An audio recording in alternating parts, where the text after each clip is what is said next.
And we are back with another video. As you can see, I've got all my bits laid out here for the NA+T build on my Fairmont. It's time to finally get a start on it. So as you can see, I've got most of the engine sort of stuff laid out on the table here, mostly just to jog my own memory, because I've had all this stuff under the bed and in the spare room for, I've been buying it slowly over time, little bits and pieces here and there. So I'm just going to run through it all and make sure I've got everything. I'm pretty sure I have. And I just thought I'd film a little video and show how I'm going to go with the setup. So as you can see here, I've got an FG rocker cover. I like the FG rocker cover better than the B series one, and I like the way the injector wires come out through the coil cover here. So I've got that to go on. I've also got some new coil packs to go in that rocker cover, because the coil packs on these rocker covers are bolted down to the rocker cover itself, whereas the B series ones, they sit in there and they've just got a little wedge which holds them underneath the coil cover. So this way I can bolt them down. But if you're running FG coils in a B series, you do need to change the plugs that go onto those. So I've got to figure that out. I've got a couple options there. I've also painted up a timing cover here ready to go, and another sump which I've tapped for the turbo drain. So that's all ready to go. The engine does have some leaks. I think it's either the rear main seal or the sump seal. So it's going to be a good thing to just be able to take the old one off, clean up the bottom of the block and just put that straight on, and that's ready to go as well with the turbo drain, which is just there. It's just got a bung in it for now. And as you can see here, I've also got a genuine FG turbo intake manifold, fuel rail and throttle body. And you can see the fuel rail's got injectors in it, so they're just the factory FG ones, but I've gone and bought some 1000cc Raceworks. These are actually just Bosch injectors, 3/4 length injectors to go in as well. Now I've got plenty of random fittings here to sort of make things work. I've got an oil filter. I've sort of thought about all that. I've got all new gaskets for the sump, rocker cover and intake manifold. The only new gasket I don't have is the exhaust manifold gasket, and I didn't buy one because they're like an MLS steel thing, and they you can reuse them anyway. So I've sort of thought ahead as well. I've got a intercooler to go in as well in the front, an Ant intercooler, and I know the factory B series power steering lines are a bit of a pain. You can move them out the way. Some people just delete it all together and loop the hose over. This is just a generic eBay cooler, $35. This cost me a little kit. There's a couple of little fittings in the box as well. So I'm just going to tuck that up behind the driver's side headlight somewhere and just get that out the way while I'm in there. One of the main things for the setup was deciding on which way to go for boost control. So I have a goal in mind of what I want to get out of this build. I'm hoping to sort of see 400 horsepower at the wheels, and I know people have done it, on using just secondhand stuff. It's very doable with these engines, but I've decided that I want to run factory boost control. So I've gone and sourced this is a BF turbo ECU. I got that shipped over from a bloke in Adelaide. He posted it over to me. And that allows me to run factory boost control. Now, to make the boost control work, you do need a loom. So this is a loom I've had made up by Bill Hooton over in Victoria, and he sent it out to me. So this is just a boost control loom, because the factory boost control setup is run by you have a wastegate solenoid, and also there's a boost pressure sensor which goes into the intake pipe as well. So this harness will allow me to run those in my setup. And I've got those here. So this is the wastegate solenoid. So this comes out of the compressor housing on the turbo.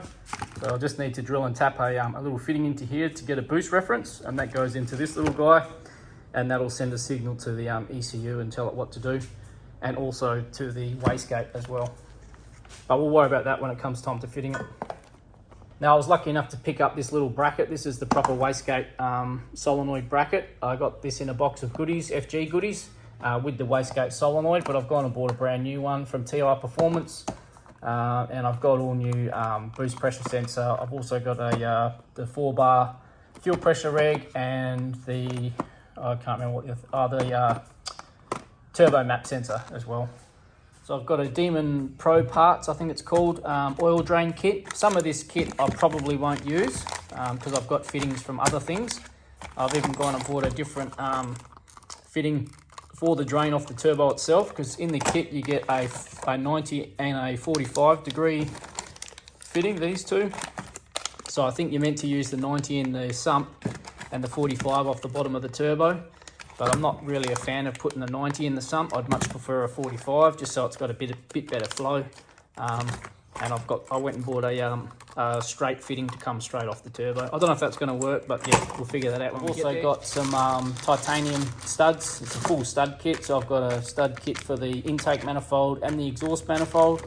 And then this kit here is for the it's for the turbo flange and also for the dump pipe as well. So it's a full kit. Now I plan on making up some custom water and oil feed and return lines. So I've got an oil feed line here. It's just PTFE hose, just a generic kit. And I've got a few various fittings for that. I've given myself a few options for whichever way I want to go. Same with the water. So I've got just a dash 6 AN, basic AN hose there with some fittings. And I've tapped a thermostat housing. So this is a lower. And I've also got another one that's not tapped. So there's a couple of different options I'm going to sort of check out when I've got the engine on the stand and when I go to make up the lines. So yeah, I just bought a few extra bits just so I had a couple of ways of doing it when it come time to doing that. So we've got to figure that one out. Now I've tried to get as many new seals as I can. So this is a seal for the throttle body to the manifold. New half moon seals, genuine ones. This is genuine as well.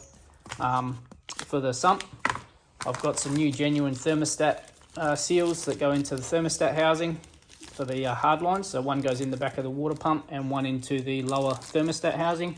So they're genuine Ford parts as well. And I've got a Permaseal thermostat housing seal, but this one's like a paper seal. I don't know if I'm going to use this. I didn't know it was this sort of material. The genuine ones, I'll grab one here. So these are the genuine ones. They're made of like a really thin steel. But I'd much prefer this type of gasket, and I've got one here that's in pretty good condition. Plus I've got this one and another one on that engine over there, which has only done 55,000 Ks, so I think I'll just maybe reuse one of these, one of the better condition ones, and that should be fine. I've also got new front and rear main seals. They're genuine from Ford as well. I've even gone and got myself a new bolt for the sump. And just a few different fittings here for oil feed and sorting out the water lines. I'm still trying to figure out which way I want to go for the water lines, like I mentioned, so I've got a few fittings there to play around with. Another thing I've done is I've gone and bought some new bolts for the throttle body because they use quite a long bolt. I think there's 35mm and 40mm here from memory. Yep. So yeah, I've got some new bolts for that because that's sort of like a weird setup on there. So I just got some of those, and I've got some new stainless steel bolts for just for fittings and mounting things. Just I prefer stainless steel in the engine bay. It looks nicer, plus it never rusts. Now for the oil feed, I've got a little fitting here, this guy here, Raceworks one, to go into the block. And I did buy another fitting for that, this little guy here, to get my feed. So that's a dash 4 feed up there, which just bolts into that guy. And there's your oil feed, but I think I'm going to change that setup. I'm just running a generic kit, so it's just a dash 4 kit. This is a PTFE kit just for the oil because it gets pretty hot in there. So I'm going to make up a custom hose for that. I don't want to run anything around the front of the engine. That's why I've gone with the custom hose. I've also gone the same route with the water lines for the turbo. So this kit here is just for the water lines. It's a dash 6 kit.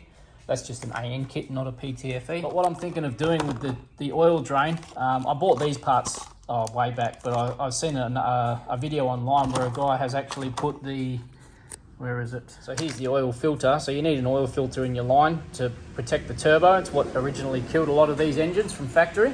They have a filter in them that's pretty useless. So I've got one here to run. And my idea was to hide this at the back of the engine, sort of behind the rocker cover somewhere, down the back there. But I've seen this video online where a guy's actually used a fitting, instead of this guy here into the oil pickup, he's put a little adapter in, so it goes a 1/8 BS NPT to fit into that thread to a dash 4 outlet. So then I can screw the oil filter basically straight into that outlet there, and that'll be a solid mounting point for the filter, and it'll be easy to access from under the car when I do my service. So that's how I'm going to run the oil. Now I've also got a Walbra 255 pump here, or TI Automotive fuel pump to go in, and I've got another the housing here for that. I'm not sure if I'll use the one out of my car or just put it into this one. The plan was to put it into this one, so it's just ready to take mine out and drop that in. But yeah, we'll see what happens. And for the fuel pump, I've gone and got some new corrugated hoses as well. So these are from TI Automotive. They're like $11 each. So I highly recommend, if you're going to get a fuel pump, to just get some new hoses, because they are like a really hard plastic, and to remove them and reuse them, you can risk damaging them. And they're only $11 each, so for peace of mind, just grab a couple of those when you get your fuel pump and you'll be sweet.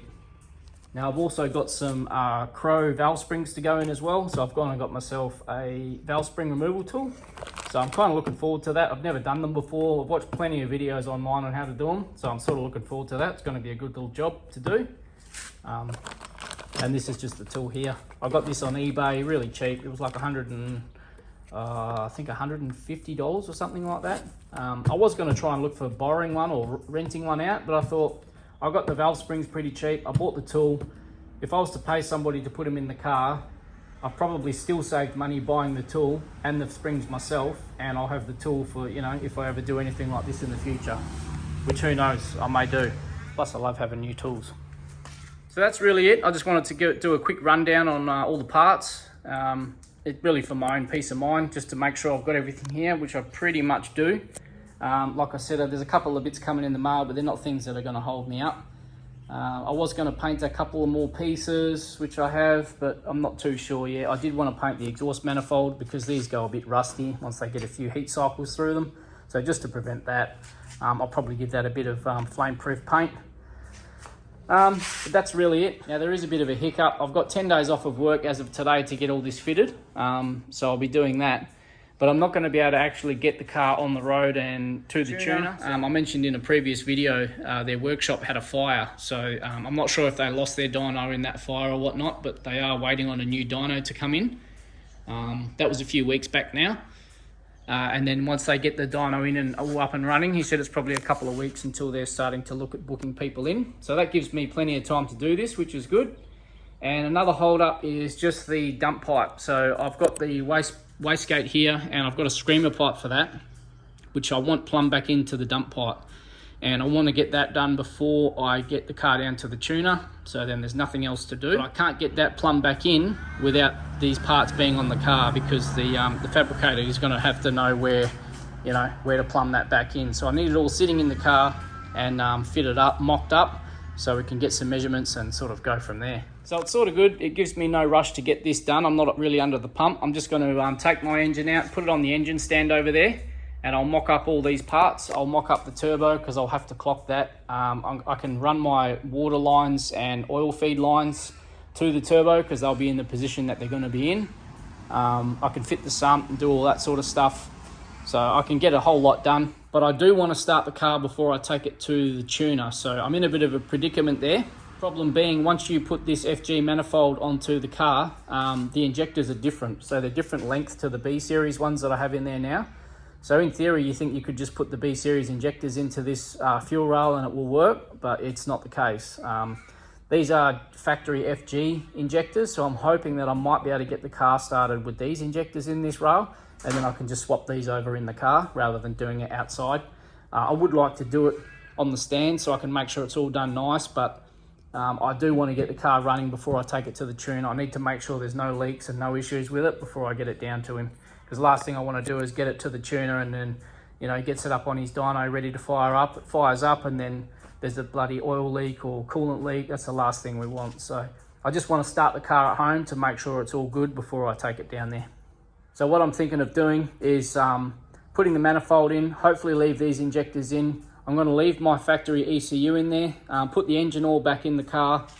I'll put the exhaust manifold in, but I won't plumb in the intake on the throttle body, so that'll just be open and I won't do any plumbing for that. I just need to fire the car up, so I should be able to get the intake manifold on, no problem. Hopefully those injectors will at least get the car to run. It might run like poo, I don't know, but hopefully it starts. And I'll be able to get the exhaust manifold on as well. The turbo I may have to take on and off a couple of times. Now I'm not sure of the clearance on there. I've never had a turbo car before. With the studs in here, getting the turbo on and off, it might be a pain in the ass. So it might be a thing of being easier to take out the whole manifold together. But yeah, I'm going to have to worry about that down the track. But the good thing is we're there now. I can make a start on this over the next few days. Just take my time and try and do a nice tidy job. That's the plan. But yeah, just good to see all the parts here all laid out. Gives me a bit of I've sort of lost motivation. I sort of was looking forward to having my time off work this week and just chilling out, but yeah, doing this has made me want to get in there and get stuck into it. And on top of this, I've got the intercooler to fit up as well, turbo side intake, battery relocation kit, so there's a few other bits and pieces to go in as well, so it's going to keep me busy. But yeah, looking forward to it. So the plan now will be to get the car into the shed here and start getting the engine out. I'm also going to take off the front bumper when I do that, and maybe the rear one, just so I don't damage the bumper, the rear bumper when I do the exhaust, and the front bumper has to come off anyway for the intercooler. So it'll just make my life easy with taking the engine out as well. I'm probably going to go down and get some paint just to paint up the block. And then the first thing to do when the engine's on the stand will probably be the valve springs, and then the sump as well, change that over, get the seals done. But that's really it. Pretty exciting now, getting close, really close. Yeah, next thing to do is just get stuck in and start getting dirty. It's definitely been a long time coming, but yeah, cannot wait to start seeing this thing finally come together. We're getting there now.